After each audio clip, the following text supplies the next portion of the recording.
Igual que los campesinos y los domingueros esperaban el parte meteorológico, los partidos esperaban la encuesta del CIS, que ya ha llegado. En la encuesta anterior, la de las elecciones generales de abril, tanto el PSOE como el PP sacaron finalmente los escaños que indicaba la parte más baja de la horquilla que Tezanos les asignaba. En cambio, Ciudadanos y Podemos caminaron, en el contrario, hacia la horquilla más alta. Ciudadanos sacó 55 diputados cuando le daban 51 de máximo, y Unidas Podemos obtuvo 42 diputados cuando la horquilla iba de 33 a 41. A Vox le dio entre 29 y 34, pero se quedó en apenas 23. Fue una encuesta que quería influir en las elecciones, y vaya si lo hizo. El CIS regresa ahora para las elecciones autonómicas, municipales y europeas y vuelve a cometer el error de hacer la muestra antes de saberse el resultado de las elecciones generales, cuando es evidente que hay que prever que ha medido entonces menos de lo que debiera el resultado de la izquierda, por eso del efecto vagón. En cualquier caso, sigue construyendo una política de bloques y sigue ganando la izquierda a la derecha. El PSOE sigue manteniendo la ventaja, el PP sigue en su pozo, Ciudadanos no despega tanto como lo que se ha invertido en ellos y Podemos sigue insistiendo en que vino para quedarse y que va a ser esencial en la reconfiguración por la izquierda del mapa político. Sube un escaño en las europeas con la candidatura encabezada por la profesora María Eugenia Rodríguez Palop y será una fuerza decisiva en muchos lugares. Pero también debería ir pensando un poquito en dedicarle algo de tiempo a su reinvención como partido-movimiento, ausente en demasiados sitios. Destaca que Ada Colau sigue ganando, aunque de manera ajustada, y eso implica que tiene capacidad para arrastrar al PSC y a Esquerra Republicana hacia posiciones de izquierda no nacionalistas, ni españolistas ni independentistas. En Madrid, Manuela Carmena gobernaría con los socialistas, aunque hay que recordar que Sánchez Mato aún no había tenido tiempo para aparecer y medirse en la campaña electoral.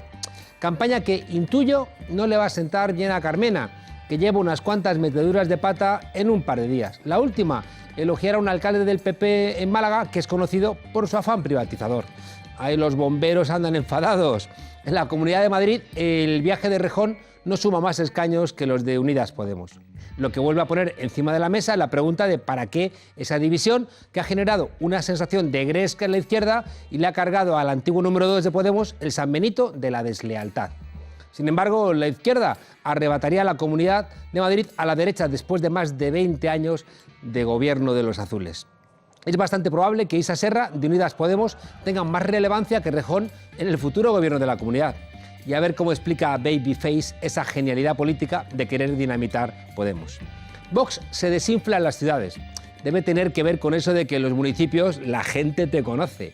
La política sigue su juego y sigue alumbrando la idea de que el bipartidismo se ha acabado y que después de las elecciones de mayo pues empezará un nuevo ciclo con un gobierno de izquierdas en Moncloa y algo similar en comunidades y alcaldías. Parece que brilla el sol después de los nubarrones de Colón, aunque el CIS, recordemos, no dio ni una en las elecciones andaluzas. El desenlace el 26 de mayo y dependerá de lo que votéis. Bienvenidas a la frontera, desobedientes.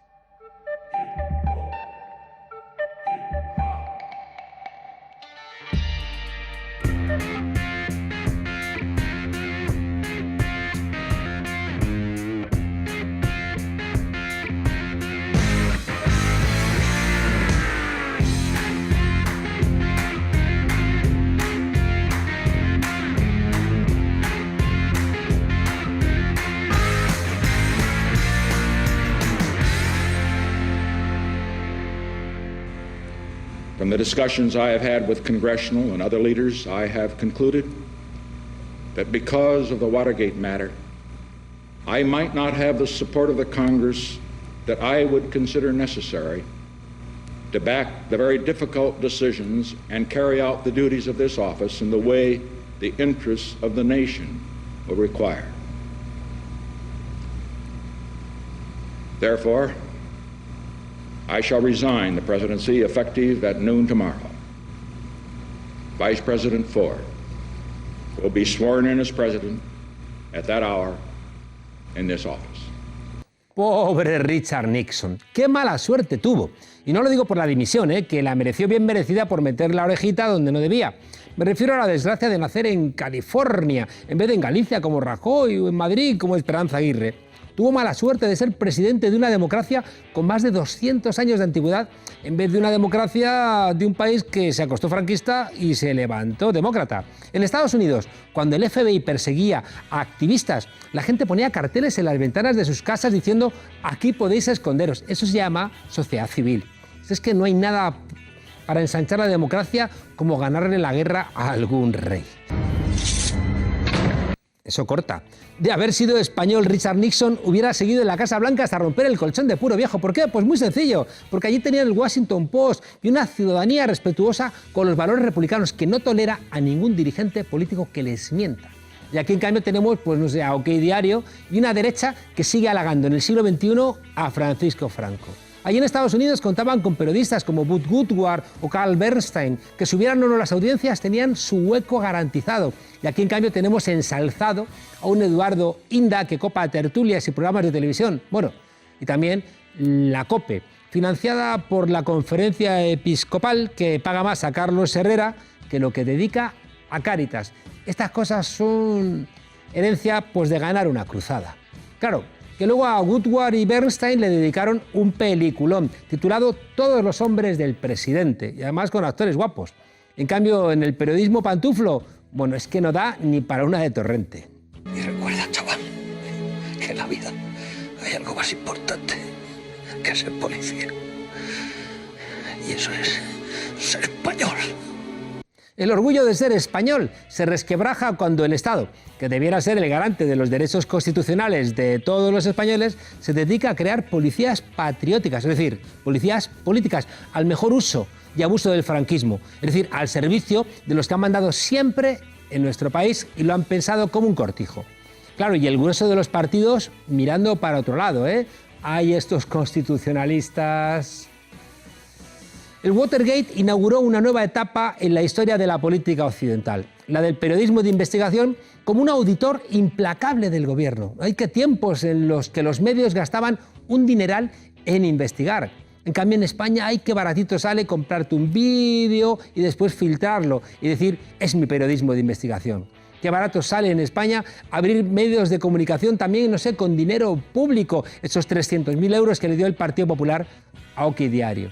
El Spanish Gate será una página más en la triste historia de la política española, la de un periodismo servil y sumiso, entregado a los que le pagan la nómina de cada mes. Y cuidado con criticarlo porque perro no come perro. Y esos grandes medios que controlan la información en este país se cuidan mucho de que nadie les haga la crítica. ¿Cómo va el comité de neolengua? Trabajando horas extras. El mayor tiempo se va en los adjetivos. Es muy hermosa la destrucción de las palabras. Tú no has visto la 10ª edición del diccionario, Smith. Tiene este grosor. La 11ª va a tener este. En el Watergate, el escándalo saltó con una noticia a la que en principio no se dio demasiada importancia. Rezaba así: 5 hombres, uno de los cuales afirma ser un antiguo empleado de la CIA, fueron detenidos ayer sábado a las 2:30 horas de la madrugada cuando intentaban llevar a cabo un plan elaborado para espiar las oficinas del Comité Nacional del Partido Demócrata en Washington. Poca cosa. También pocos lectores se fijaron en la noticia, pero cuidado, esa noticia cayó como una bomba en el despacho Oval. Richard Nixon sabía que aquello podía ser el principio del fin. En España, con el atentado de Atocha, Aznar intentó taparlo para llegar a las elecciones, haciendo creer a la gente que había sido ETA y no Al Qaeda. Cuando los GAL, Felipe González hizo lo imposible para que nunca se despejara quién era aquel señor X. Cuando Zapatero nunca enseñó, mientras era presidente, el memorándum que le mandó la Troika para cambiar la Constitución. Y Rajoy tuvo la complicidad de los medios para dejar actuar a esa policía política y culpar de falsos delitos a Podemos. En fin, ese ha sido el panorama. Todos, no, había una aldea gala que resistía. Público, y en especial 2 periodistas de Público, Patricia López y Carlos Enrique Bayo, destaparon una trama similar a la del Watergate ya en 2017, y el diario Público tuvo el coraje de sostenerlo. Una policía paralela y corrupta que espiaba a figuras políticas que el poder consideraba incómodas, o sea, Pablo Iglesias y Podemos. Bueno, y algún otro de nosotros. Pero lo más grave es que esa policía política, esa policía patriótica, como la llamaban, había sido creada por el propio ministro del Interior, Jorge Fernández Díaz, y dirigida, consentida En cualquier caso, por su lugarteniente en Interior, Ignacio Cosidó, que era el director general de la policía.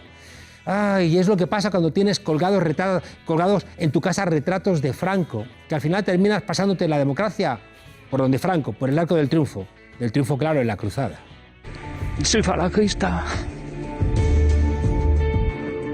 Es una vergüenza para cualquier democracia y es una vergüenza para cualquier demócrata. Porque igualito ha sido esto a lo que descubrieron en Estados Unidos en el año 72. Bueno, casi igualito porque entre el Watergate y el Spanish-Gate es que hay diferencias.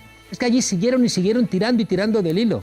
Y el FBI dejó de perseguir a la gente del mayo del 68 y a negros que eran rojos y entró a saco en la investigación. Se creó un comité Watergate. Descubrieron que Nixon tenía en sus oficinas un sistema de cintas de grabación y que muchas conversaciones habían sido grabadas.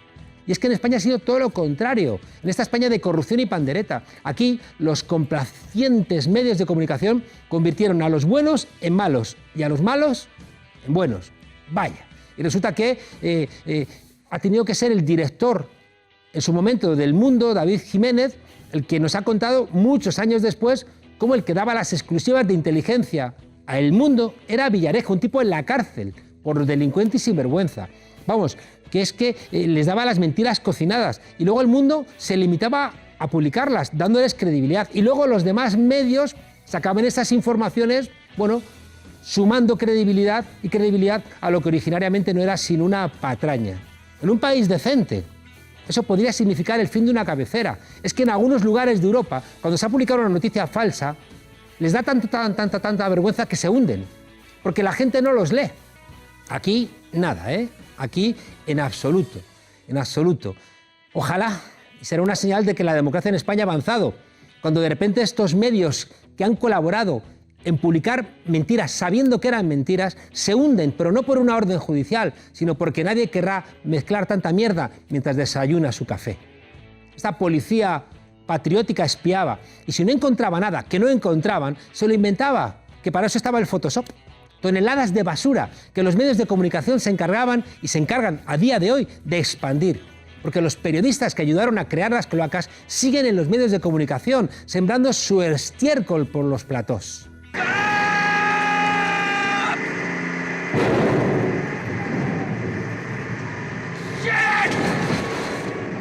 Y se inventaron la financiación iraní y se inventaron los millones y millones que nos venían desde Venezuela a millón y se inventaron los contactos de Podemos con las ramas más duras de los terroristas de ETA. Pues bien, eso que demuestra algo mucho más grave, que en España quienes mandan son quienes tienen 80 diputados de los 350 y que quienes mandan son ETA, los golpistas catalanes y ese patriota granadino bolivariano que es Pablo Iglesias. En fin, esto me recuerda a aquel viejo chiste de Gila, el tipo ese que al ver cómo tres matones estaban zurrando a un pobre hombre, no sabía qué hacer y al final se mete y entre los cuatro sí que le dan una paliza. Eso es lo que han hecho los medios de este país. Meterse en estas trifulcas para ayudar a las cloacas y a los periodistas basura. Cuando Patricia López y Carlos Bayo destaparon que una mafia policial estaba linchando a unos inocentes, ¿qué hicieron los medios? Pues ponerse del lado de los linchadores y dejar la dignidad a un lado. ¿Ha pedido perdón alguno? Ni uno. ¿Sabéis por qué? Porque la dignidad no paga áticos de lujo, ni coches caros, ni comidas y cenas en paradores con putas incluidas. Que nuestros periodistas de raza son españoles de esos, de anuncio de coñac de posguerra. Es que lo dijo David Jiménez, que Telefónica con Alierta tenía a 80 periodistas de esos de raza de España en nómina. Claro. Y si no son periodistas de raza, son pijas como Cayetana, que después saltan a la política demostrando quiénes eran como periodistas, quedando claro cómo son como políticos. Claro, y luego pasa lo que pasa.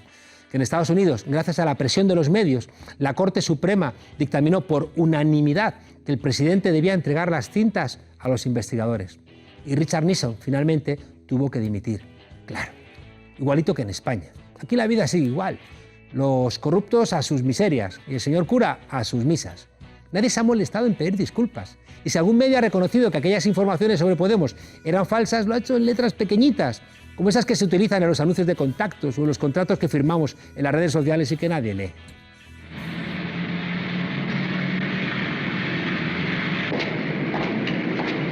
Unit 1 to Unit 2. We're home. Base 1 to Unit 1. Base 1 to Unit 1. Hold it, you mother! Hold it, police!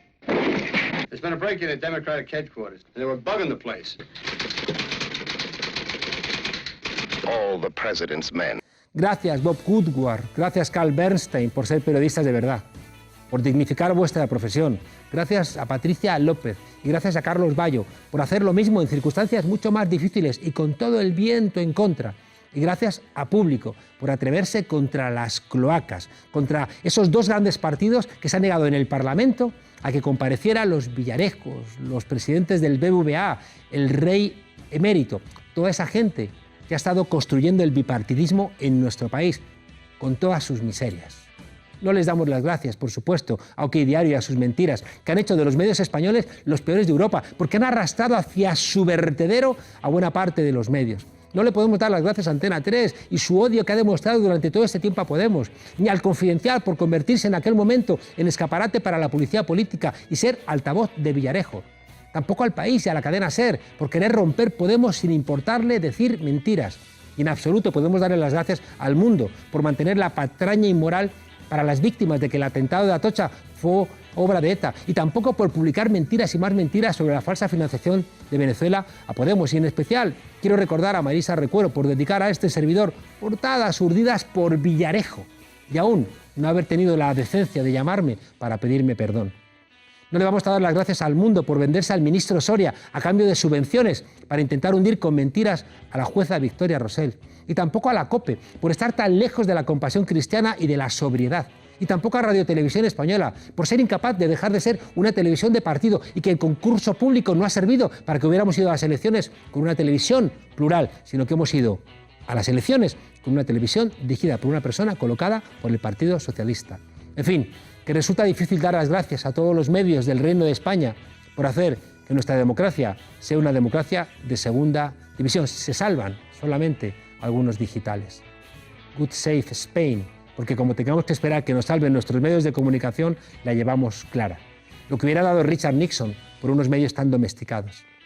David Jiménez, ya lo hemos dicho, nos recordó que esa gente que daba prestigio a nuestra prensa estaban en nómina. Es que es lo que hacía la mafia en los años 30. Pero tranquilos, ya sabéis que perro no come perro.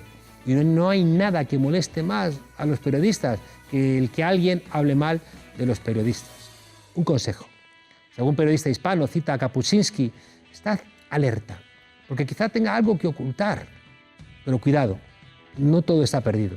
Los periodistas son como nuestra población, son igual también que nuestros políticos, y hay por fortuna de todo. Si los políticos se parecen a los españoles, los periodistas también se parecen a los españoles. Y solo hay que esforzarse en descubrir aquellos que en este infierno no son infierno. ¿Queréis un truco para identificar a las buenas y a los buenos? Fijaos siempre en aquellos periodistas, en aquellas periodistas que han sido maltratados por el poder. Una de las mayores vergüenzas de nuestra democracia es la existencia de una trama criminal que vincula a policías corruptos, a medios de comunicación y a grandes empresarios. Desde aquí voy a reiterar el compromiso de nuestra formación política con la ley, con las instituciones y con limpiar nuestra democracia de basura.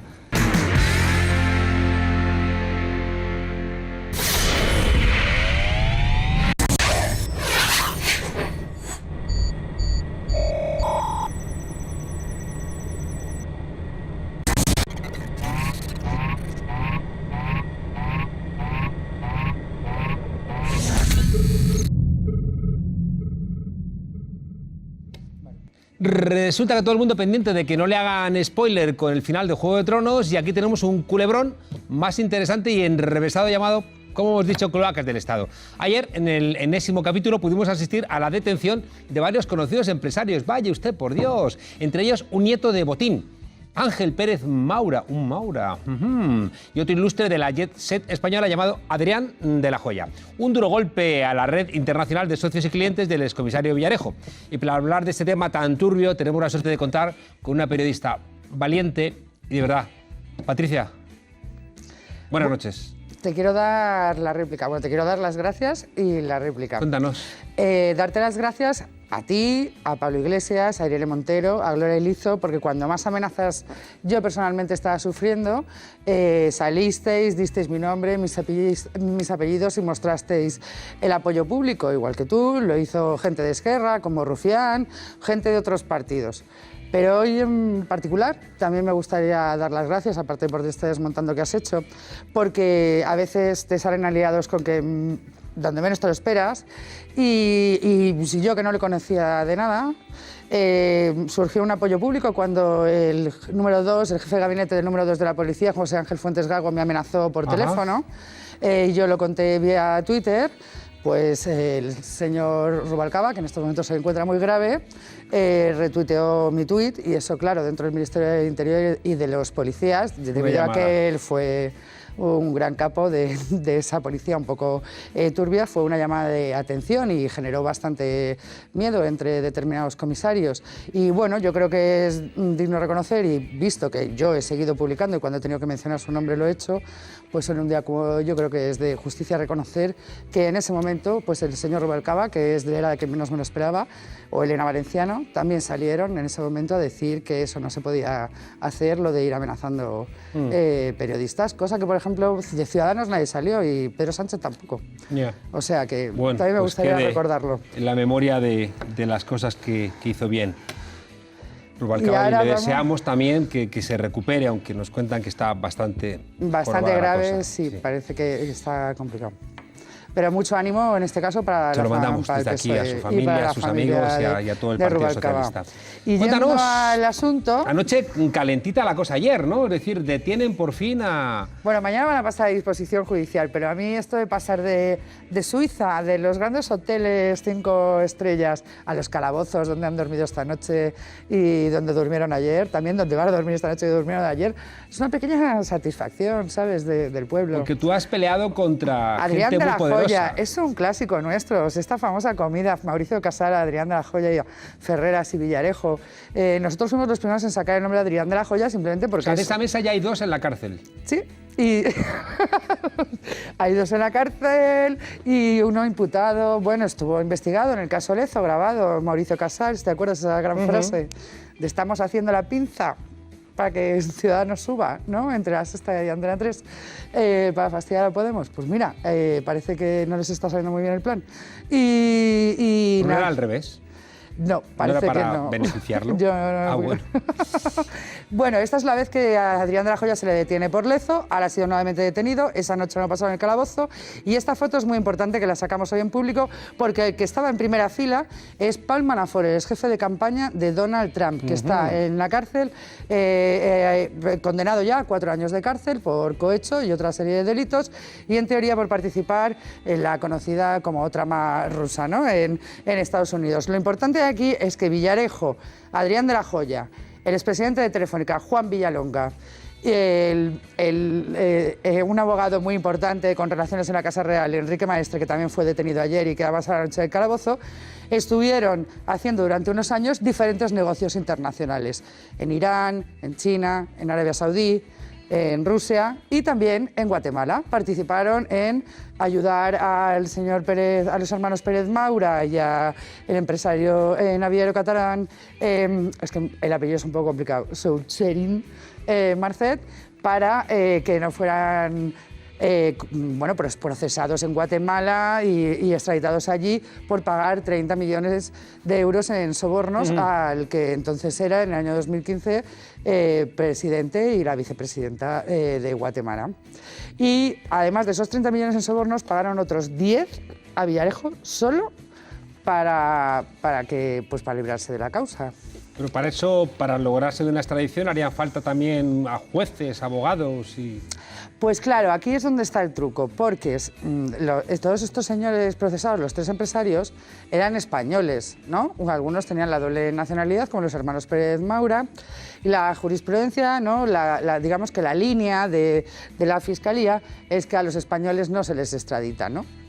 Ajá. Como pasa con Billy el Niño. Entonces no se entiende muy bien para qué se pagaron esos 10 millones de pesetas. Que no se los quedaría todos Villarejo. Bueno, quizás no, parece que se lo repartieron entre todos. Por ejemplo, hay pagos acreditados entre una persona que está siendo investigada, pero que ayer no fue detenida porque está en México, pero no se sabe... ¿Es quién? Baltasar Garzón.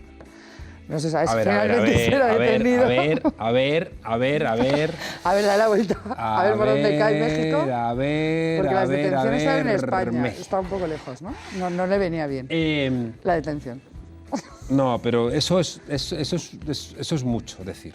Los fiscales estuvieron ayer, presentaron una serie de pruebas al juez, presentaron una serie de pagos a Baltasar, que Baltasar Garzón había recibido en este marco, y lo que sabemos hasta el momento es que no se pudo autorizar la detención porque el señor Baltasar Garzón estaba en México.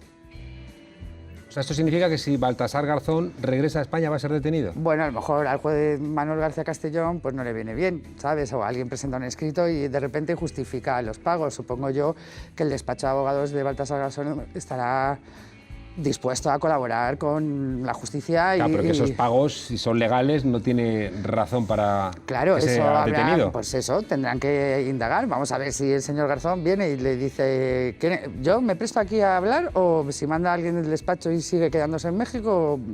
Vamos a ver cómo evoluciona la semana. Pero tú presupones que, al haber sido el abogado que ha estado en mitad de esa trama que ha llevado con esta gente... Yo lo que digo es que en las actuaciones de la pieza Pit, como ya se ha desvelado por otros medios, pero que la Fiscalía lo tiene así recogido, porque ayer las detenciones las ordenó la Fiscalía, informando al juez, no las ordenó el juez, las ordenó la Fiscalía. Tienen acreditados pagos de esos 10 millones de euros de Villarejo a Pablo Manafort, de Villarejo a Baltasar Garzón, de Villarejo a Adrián de la Joya, de... Esos 10 millones de euros se reparten entre diferente gente, teniendo en cuenta que ayer la Fiscalía Anticorrupción en su nota de prensa dejó claro que a la ministra fiscal, que en ese momento el caso parecía que pasaba por sus manos y que Villarejo tiene anotaciones de ella, no se la está investigando, y que la jurisprudencia nos dice que no habría por qué pagar a la Fiscalía para que estos señores no fueran extraditados, pues bueno, a saber... que lo mismo estaban celebrando un cumpleaños, yo qué sé, se van a ir de cena, no lo sabemos. Ojalá Garzón pueda demostrar la no lo sabemos. Limpieza. Yo lo que sé es que aparecen estas actuaciones que ayer se preguntó, ¿se le puede detener? ¿Está localizado? Y le dijeron, pues mira, no, nos viene mal, está en México. Pero la presunción de inocencia sigue ahí. Pero también de los detenidos, sé que mañana pasan a disposición judicial. Hasta que no hay una sentencia, mira, te digo, yo mañana tengo un juicio con un socio de Villarejo, policía también. ¿La presunción de inocencia la tengo o no? Sí, la tienes. Claro. En fin, muchos troncos. Esto es una cosa que es importante. Cuéntanos en 30 segundos. ¿Solo? Sí. Vale, los troncos son los colegas estos a los que, venga, sácame unos datos ilegalmente y yo te lo pago en negro, en verde o en lo que sea. Los clientes, los que traen los clientes que estarían en el escalafón de arriba, los amos de las cloacas, serían Adrián de la Joya, Juan Villalonga, el jefe de Telefónica, Villarejo es el eje central porque es el que tiene la estructura empresarial, y luego están los clientes, por ejemplo, los Pérez Maura o otra serie de gente que habrá que ver si son víctimas de un delito de extorsión y chantaje, porque es un delito que lo que implica es que alguien tiene algo que esconder y yo me aprovecho de eso y te saco la pasta. O sea, que tú crees que no, yo no creo. En este reality show alguien más va a entrar en prisión. Es posible, es viable, es muy viable. Bueno, pues hoy me das muchos disgustos, porque creo que determinada gente pase por prisión no es solamente mal para ellos. Bueno, no tiene por qué entrar en prisión, pueden acabar imputados. Bueno, o que sean imputados, no solamente es un mal para ellos, sino que también cuando representan más cosas es un mal para todo lo que representan. Bueno, a lo mejor es una manera de evolucionar y que las cosas realmente por fin se consigan y no nos quedemos siempre estancados en el mismo punto. Ay, gracias, Patricia. A ti. Y enhorabuena también, como decíamos antes, por tu coraje. Lolo, seguramente tienes micrófonos ocultos que puedes activar. Un punto de su programa electoral que me pareció fascinante. El consentimiento afirmativo. Dice su programa, garantizaremos con el Código Penal que todo lo que no sea un sí es un no. ¿De verdad van a garantizar eso? Señora penalmente, Álvarez, no es que un no. silencio es un no. Es no, y una sobre duda. todo en el consentimiento femenino. No es no. ¿Un silencio es un no? Ustedes dicen que un silencio es un no. Y una duda, ¿de verdad van diciendo ustedes sí, sí, sí hasta el final?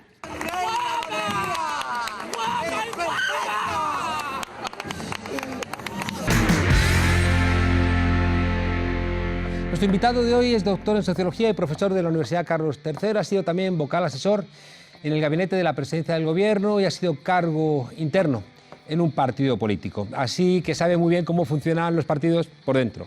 Desprivatizar los partidos es la conclusión del último libro que ha publicado. Una obra escrita junto al también sociólogo Joan Navarro, en la que analizan de un modo amable, o a mí me lo ha parecido así, el deficiente funcionamiento de los partidos políticos en España. Unas instituciones clave en nuestra democracia que están a medio camino entre lo público y lo privado y que, pese a ser esenciales para la democracia, dan más disgustos que alegrías. José Antonio Gómez Yáñez, buenas noches. Buenas noches. Antes de empezar, es doloroso, ¿no?, lo que sabemos de la enfermedad de Rubalcaba, del ictus que le ha golpeado. Sí, es lamentable. Es lamentable. Además, bueno, Alfredo Pérez Rubalcaba es una persona muy querida por mucha gente, desde luego dentro del Partido Socialista, también la gente que sigue la política, ¿no?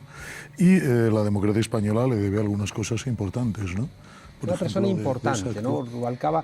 Tengo la sensación de que ha sido como ese segundo, ¿no?, ese actor que le dan un Nobel al final de su carrera porque ha sido esencial en muchas películas, pero que nunca ha sido el protagonista principal. Sí, evidentemente ha sido el pulidor del PSOE, por así decirlo. Ha sido durante muchos años el segundo y ha estado siempre en posiciones muy esencialmente políticas, ¿no?, de ir construyendo la política del Partido Socialista. Quizá, fíjate, leyendo tu libro o leyendo vuestro libro, quizá no termino de entender qué le estaba pasando a los partidos políticos y en especial al Partido Socialista, ¿no?, cuando se presentó, ¿no?, para intentar dar respuesta al crecimiento de Podemos presentándose, ¿no?, como máximo responsable del partido. Saliendo más allá del funcionamiento interno de los partidos, que es el objeto del libro, hay un momento clave en España, es alrededor de, como en toda Europa y en todo el mundo, vaya, es alrededor de 2007-2008, que es el momento en el que procesos largamente incubados desde los años 80 estallan en la base social de la izquierda. Y entonces el Partido Socialista aquello no lo resiste, pierde la mitad de sus apoyos prácticamente, y en ese gran hueco aparece Podemos al final, ¿no? Aparece primero las movilizaciones del 15M y luego aparece Podemos. En el caso del PP, el proceso fue más lento. El PP consiguió mantenerse, porque estaba en la oposición, consiguió mantener todo su apoyo social, de 11,5 millones de votos, hasta 2011. Y luego fue muy llamativo lo que ocurrió a partir de 2011, y es que rápidamente, en los primeros 4 o 6 meses de 2012, el PP perdió prácticamente el 40% de sus apoyos. Fue arrastrando eso hasta el final de la legislatura y, como tú has dicho muy bien antes, alguien financió la aparición de otro partido en el espacio fue dejando el PP, ¿no?, el centro derecha. Vamos a ir, José Antonio, a tu libro. ¿Se parecen los partidos a sus ciudadanos o los partidos tienen algunos problemas intrínsecos que los hacen peores que la ciudadanía en donde actúan? Vaya pregunta. Hombre, se podría decir que los partidos se parecen a los ciudadanos. No, los partidos son unas maquinarias muy complicadas. Son en principio, como tú señalabas al principio, unos híbridos entre la sociedad y el Estado. Esto quiere decir que están encargados estructuralmente y constitucionalmente de convertir las demandas sociales en programas políticos y convertir esos programas en acción de gobierno cuando alcanzan el gobierno en las instituciones. Pero los partidos son extremadamente complicados en ese proceso, ¿no? Son organizaciones que desarrollan sus propios intereses, son organizaciones muy estamentalizadas y son organizaciones en donde cada núcleo de poder, y en todo partido hay muchos núcleos de poder, ya sea dirigiéndolos o subordinados, desarrolla sus propios intereses. Esto hace que al final un partido sea algo así como un sistema de convivencia entre distintos poderes que se basa en algo así como en un toma y daca, ¿no? Yo te apoyo en el Congreso y a cambio tú no te metes en mi lista. ¿Es posible la democracia sin partidos? No, no es posible la democracia sin partidos, ¿no? Ni la hemos inventado ni la vamos a inventar. O sea, la democracia, los partidos existen desde siempre y existen dentro de las instituciones. Es decir, Cartago perdió la Segunda Guerra Púnica no porque Aníbal fuera inútil a la hora de traducir sus victorias en una victoria definitiva sobre Roma, sino porque el Senado de Cartago estuvo dividido en 2 partidos, los magónides y los partidarios de Aníbal, ¿no? Los partidos han existido siempre. Y las críticas a los partidos también. Ya en 1911 Robert Mitchell hace una crítica absolutamente actual. Sí, de lo que me siento muy heredero, sí. En el libro muchas de las páginas están muy directamente, bueno, no voy a decir tomadas, o ha pasado un siglo, pero sí directamente inspiradas en Mitchell. Esa ley de hierro de la oligarquía. Sí, dentro de los partidos siempre hay oligarquías, y estas oligarquías, este es el gran problema, es decir, ¿cómo podemos hacer que la democracia funcione dentro de los partidos? Porque los partidos son muy importantes, como antes decíamos, para la democracia. Yo creo que el problema no es tanto el esforzarnos en hacer que los partidos sean muy grandes o en hacer elecciones primarias o inventarnos instrumentos de este tipo, como que es algo mucho más complicado y mucho más discreto también. Es un problema de equilibrios de poder dentro del partido. Tú planteas que los mata la endogamia y de alguna manera ese monopolio organizativo interno. Los matan la endogamia y que algo ha pasado en España a lo largo de estos 30 años últimos. Los equilibrios de poder dentro de los partidos han sido laminados. En este momento, por ejemplo, la Junta Directiva Nacional del PP se pasó años sin reunirse y cuando se reunió fue para escuchar los discursos de Mariano Rajoy. Hombre, teniendo en cuenta lo que estaba pasando en la quinta planta de ese partido, parece razonable que alguien hubiera preguntado algo, ¿no? Nadie preguntó. En el caso del PSOE, con el Comité Federal, ocurrió algo parecido, ¿no? Es decir, empezaron a desarrollarse comités federales silentes hasta que finalmente en el PSOE pegó la gran explosión en el Comité Federal de 2010. Funciona de alguna manera aquello que decía Rosa Luxemburgo y Trotsky, que el partido sustituye a la sociedad, el Comité Central sustituye al partido y el secretario general sustituye al Comité Central. Claro, y lo mejor para poder entrar en una lista o en un puesto dentro del partido es conocer al secretario general. Claro. Oye, me ha llamado la atención en el libro que no hayáis citado, para mí el texto que es el programa de máximos del neoliberalismo, que es el libro del 75 de Huntington, Courasier y Watanuki, La crisis de la democracia, sobre todo porque ahí lo que se plantea es que hay que terminar con la democracia interna de los partidos. Sí. Hay que sustituir al partido por los dirigentes. Hay que dejar hay que terminar con que las bases sean las que financian con sus cuotas a los partidos para que no tengan la posibilidad de influir ideológicamente en el partido. Es decir, una parte de la crítica que aquí recoges, y por eso decía que no dejaba de parecerme amable la crítica que hacéis, porque es que había una voluntad de dinamitar a los partidos políticos. Y vosotros os guiáis más por las tesis de Kirchheimer, ¿no? Y el partido atrápalo todo, que no deja de ser como una respuesta interna a la necesidad de los partidos que, como tú decías hace un momento, tienen necesidades propias. Pero me parece como más incisiva la crítica de Katz y Mayer cuando dicen que es que los partidos se han convertido en un cártel y que no cumple las reglas del cártel no juega y que por tanto ha habido una voluntad sistémica de reducir a los partidos políticos a una caricatura. Sí, pero aquí lo que se trata es de intentar salir de esa caricatura. Utilicemos una frase hecha, ¿no? De la ficción se puede pasar a la realidad. Es decir, en este momento seguramente todos los partidos españoles, y muchos en Europa, son casi una ficción. Pero si conseguimos que sus instituciones internas, sus direcciones y sus contrapesos internos, sus parlamentos internos funcionen, es decir, que los dirigentes inferiores controlen a los superiores, conseguiremos un gran avance respecto a la calidad de la democracia. Muy claro, volviendo a tu presentación anterior, ¿no? ¿Por qué en el periodo de gobierno del PP nadie preguntó a Rajoy qué era lo que estaba pasando? Eso es lo esencial. Es decir, que los dirigentes de un partido sientan que están ahí porque tienen el voto de los afiliados al partido y de los ciudadanos que les han votado para ser diputados o alcaldes y pueden exigir responsabilidades al dirigente del partido. Déjame preguntarte corriendo, que nos hemos comido el tiempo. Hay como un elogio constante al PNV como un partido donde el hecho de que los dirigentes del partido no puedan ser cargos institucionales le da al partido una consistencia que es envidiable, ¿no? Pero al mismo tiempo eso no permite renovar, ¿no? Y refrescar al PNV. Y por otro lado, las primarias que vosotros defendís en vuestro libro sí que es verdad que dan una autonomía a los elegidos por primarias que dificultan la cohesión interna del partido. No, las primarias, lo que planteamos es que tiene que haber primarias o tiene que haber elecciones, da igual, no tienen que ser primarias abiertas. Todos los cargos del partido y todos los aspirantes a cargos públicos deben de ser elegidos. Y el modelo de la ley electoral alemana y la ley de partidos alemana. Tiene que haber congresos cada 2 años y los candidatos de los partidos a los parlamentos, a las cortes o a los ayuntamientos tienen que ser elegidos por los afiliados.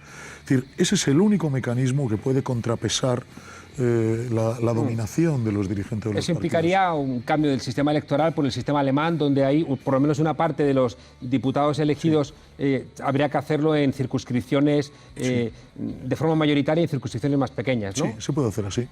Efectivamente, eso sería una buena adaptación, ¿no? A mí me gusta el sistema alemán. Distritos uninominales en donde los afiliados de los partidos eligen a los candidatos y luego los ciudadanos eligen entre los candidatos. En Alemania esto se lo toman realmente en serio. En 1991 hubo unas elecciones autonómicas, regionales, en Hannover, creo recordar, y uno de los partidos no cumplió el requisito de que sus candidatos fueran elegidos por sus afiliados. El Tribunal Superior de Hannover anuló esas elecciones. Ahí surgió un interesante debate jurídico, porque lo que determinó el Tribunal de Hannover fue que se repitieran las elecciones con todo el proceso, comenzando por la elección de los candidatos. Muchos juristas, y creo que un voto particular en el propio tribunal, defendieron que el partido que había incumplido la ley electoral al no elegir a sus candidatos debía de ser sancionado de dos maneras. Uno, dejándole sin la compensación por los escaños que obtuviera, es decir, sin financiación. Claro. Y en segundo lugar, no dejándole presentarse a las elecciones. Contéstame en 30 segundos, porque me están diciendo que no tenemos más tiempo. Hay críticas a los partidos políticos, pero estamos viendo en muchos lugares, ¿no?, que hay listas Macron, ¿no? En el caso, por ejemplo, de Madrid hemos visto que la escisión que ha sufrido Podemos se traduce en una lista, ¿no?, de un rostro que presta el rostro a la lista de Madrid y también presta el rostro a la lista que supuestamente encabezaría Rejón en la Comunidad Autónoma de Madrid. ¿Tú crees que esas listas personalistas podrían solventar los problemas de los partidos? Tú lo has dicho, son listas personalistas, no van a solucionar el problema de los partidos. Pueden solucionar el problema de unos dirigentes que van en la lista, que está bien, y eventualmente a lo mejor dar una salida a un eventual candidato, en este caso una alcaldía, hablando de Carmena.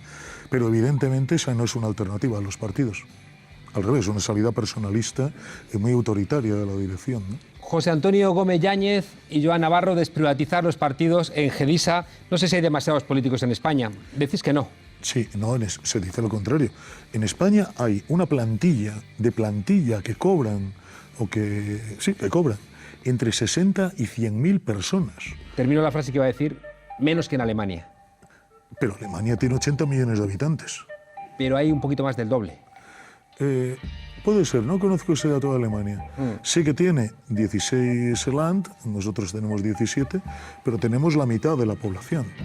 Me parece que son muchos. Andamos más o menos ahí. Sí, el gran problema es que en España no se pueden renovar 100.000 cargos. La sociedad española no da para renovar 100.000 cargos cada 4 años. Pues muchísimas gracias por acompañarnos aquí en La Frontera. Mucha suerte con el libro. Necesitamos más democracia, que es donde está la colección de vuestro libro. Muchísimas gracias por acompañarnos. Y como decíamos antes, ojalá la familia socialista no tenga que lamentar esta noche la desaparición de... Sí, parece que va mal el tema. De Rubalcaba. Ojalá. Bueno, muchísimas gracias. Y a vosotros, desobedientes, os dejo con un nuevo episodio del Tornillo y los 0 puntos, 0 points que Irán Chubarera otorgaría a Israel por las barbaridades que está cometiendo. Nos hemos estremecido viendo arder Notre Dame. Parece que nos da lo mismo ver arder Gaza. Hasta la semana que viene, desobedientes.